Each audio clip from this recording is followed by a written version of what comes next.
જય દ્વારકાધીશ મિત્રો, YouTube family મોજમાં. તો આપણે પણ મોજમાં ભાઈ. અને સવારમાં હારિકાબેન નેદવા નીકળી ગયા, તો જોઈ લઈએ. અમારે બેન નેદવા માંડ્યા.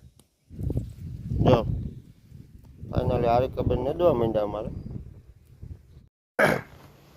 આજે ભાઈ થોડી ઘણી વરાપ આપી, તો હું ને હારિકાબેન ખેતરમાં રમવા માટે નીકળી ગયા. તો હારિકાબેન આમ તેમ રમતા રમતા ભાઈ નેદ ઉપાડવા માંડ્યા. ખેડૂતના છોકરાને નેદતા શીખવાડવાનું ન હોય, શીખેલ જ હોય ભાઈ. જો કેમ ભાઈ નેદવા માંડ્યા, એને એ પણ ખબર છે હાથ નેદ છે, મગફળી ન ઉપાડે. કેવો ખ્યાલ છે? શું કરો બેન? માંડવી નથી ઉપાડવી? હા હા, એલા એ નોરું ઉપાડી લીધું હો ભાઈ બેને. નોરું ગોતી ગોતીને ઉપાડે અમારા બેન. હે બેન, ખડ ગોતો. જો નોરું પકડી લીધું અને જો આ ઉપાડી પણ લીધું. એને ખબર છે ભાઈ આને ખડ કહેવાય, તો આને આપણે ઉપાડી લેવું જોઈએ. ખેડૂતના છોકરા પહેલેથી જ ખ્યાલ જ હોય, એને જન્મથી જ શીખેલા હોય. જો કેમ, જો નોરું જ ઉપાડશે, માંડવી નહીં ઉપાડે. કેમ સબસે ચોટા ખેડૂતના છોકરા એટલે ખેડૂતના છોકરા. કેમ છે બાકી અમારે હારિકાબેન નેદવા માટે? નેદી જ નાખવું બેન આજ આખું ખેતર. હાલો નેદવા જ મંડો. આવી ભાઈ હળવી મોજ કરીએ ભાઈ ગીરમાં. અમે વરસાદ તો ફૂલ છે અને થોડી ઘણી વરાપ છે, તો ભાઈ નેદવાનું કામ ધીમે ધીમે ચાલુ કરવાનું છે. અત્યારે હું ને હારિકાબેન રમતા રમતા આવું કરીએ છીએ ભાઈ.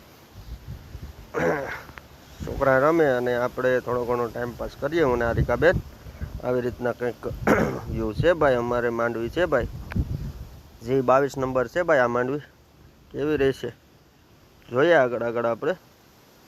હારિકાબેન તો ફૂલ મોજમાં છે. વરાપ મળી અને ઘણા દિવસથી ઘરમાં પુરાઈ ગયા હતા અને હવે નીકળવા મળ્યું, ફરવાની મજા આવી ગઈ.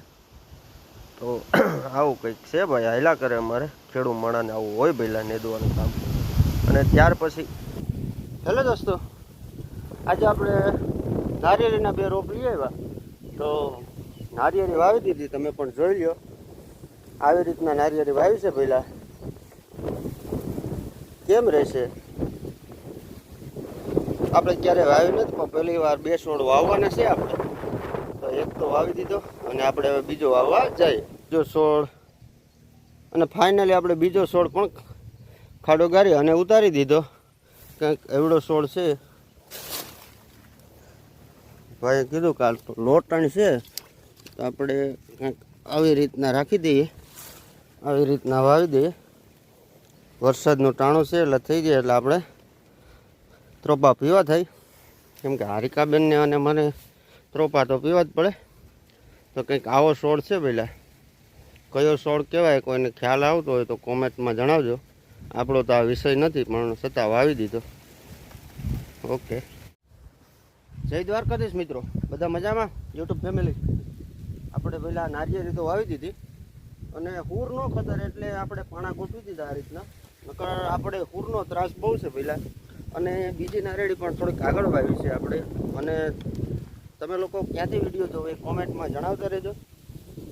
અને માંડવીમાં આપણે પહેલી પણ હાકી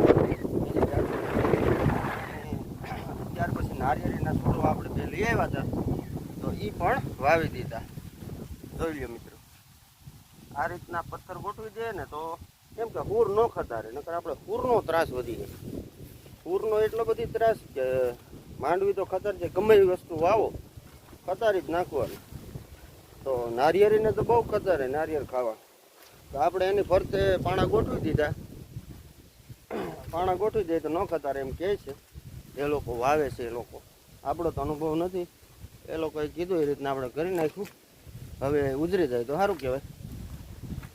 કેમ કે આપણે 2 જ છોડ છે ખાવા પીવા માટેના. બાકી તો આપણે પાસે નારિયેળી હોય નહીં.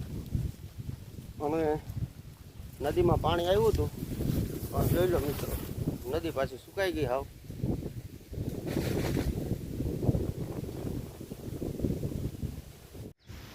દરરોજ ભાઈ વરસાદ આવ્યો ત્યારથી આપણે આ લોકો મોરલાઓને પક્ષીઓને બધાને ચણ નાખીએ છીએ. તો રાબેતા મુજબ આપણે ચણ નાખી દીધી ભાઈ પક્ષીઓને. અને આજ તો ઘણા બધી મોરલા અને બીજા પક્ષીઓ પણ કબૂતર ને ચકલાને આવી ગયા, તો ચણવા માંડ્યા. કેમ બાકી મોરલો નજીક આવી ગયો છે ભાઈ.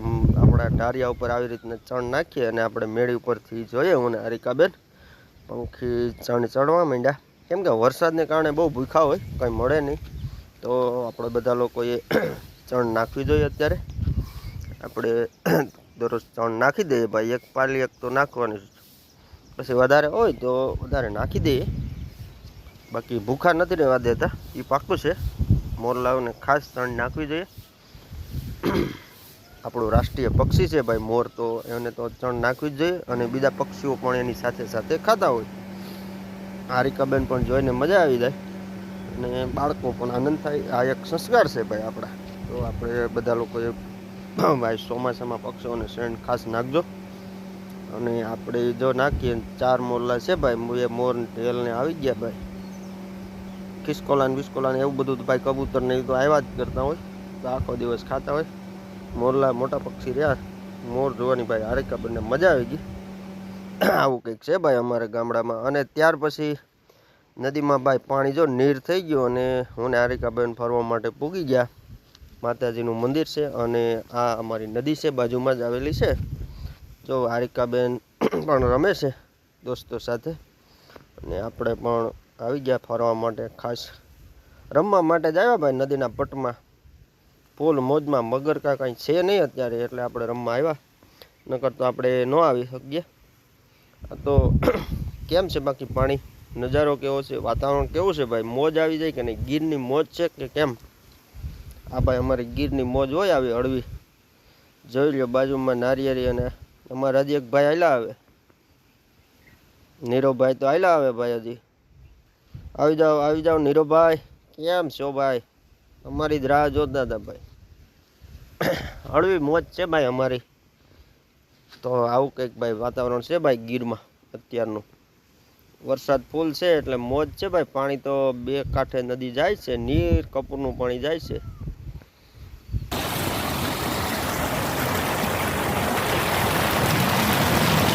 મિત્રો કેમ છે બાકી પાણીનો અવાજ?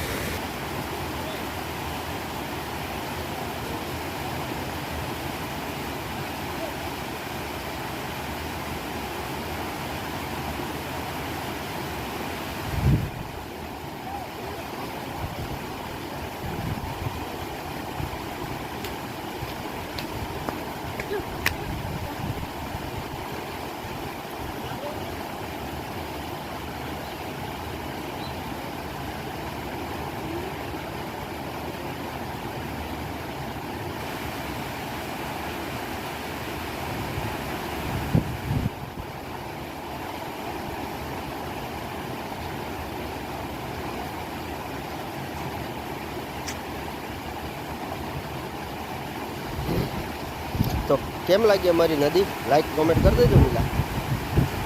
આવી નદી છે ભાઈ કંઈક અમારે. Thank you so much, support કરજો આવો નવો. અને ત્યાર પછી હારિકાબેન પણ નાની સાયકલ લઈ અને રમવા નીકળી ગયા. કેટલો ટાઈમથી રમવા નહોતા નીકળ્યા, કાં બેન? રમવા નીકળી ગયા. અને ત્યાર પછી આપણે બહારગામ જવાનું હોવાથી નીકળી ગયા બહારગામ જવા. વાળા ભાઈ ફૂકું આવ્યા ભાઈ, રસ્તામાં કંઈક માલધારીઓ આવી ગયા. કેમ છે બાકી તારાડાનું વાતાવરણ? વરસાદી વાતાવરણ હો ભાઈ. પણ જામ થતી છે નહીં, ટ્રાફિક જામ હોય તો મજા આવે.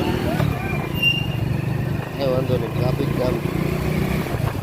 આપણે નીકળી ગયા આગળ અને હિરણ નદી આવે છે. હિરણમાં કેટલું પાણી છે જોઈ લઈએ. હિરણમાં પાણી તો ફૂલ જ હોય. આજે કેટલું છે? નીર કપૂરની હિરણ ભરીએ છે. જોઈ લો પેલા આ છે તાલાળાની હિરણ નદી. કેમ બાકી હિરણ નદી છે, ફૂલ છે ને. કેમ બાકી નીર કપૂરનું પાણી પડ્યું છે ને. આમે ભોળાનાથ બિરાજે છે ભાઈ. જય મહાદેવ મહાદેવ. એમનો પણ મહિનો આવે તો એમને પણ આપણે યાદ કરી લઈએ. અને પછી તાલાળામાં થોડી ઘણી આપણે ખરીદી કરી લઈએ. અને ત્યાર પછી ભાઈ આ પોસ્ટનો ડબ્બો આવી ગયો તો હારિકાબેનને બતાવી દીધો. Okay, thank you so much.